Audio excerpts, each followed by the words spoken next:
I'm going to show you how to calibrate the touchpad of Samkoon HMI. On the back side, you will see some dip switches like this. Turn the switch 1 to on position, then power up the device.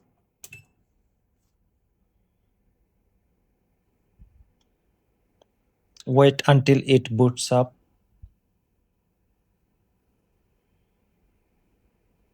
Then you will see a screen like this.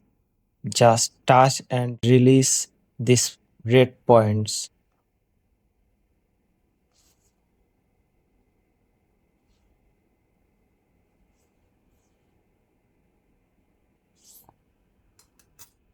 Now don't press OK or power off the device.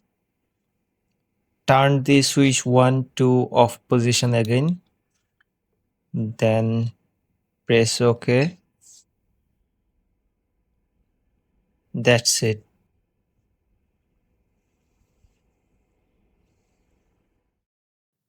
If you like to know the calibration process of some other HMIs, you might comment here.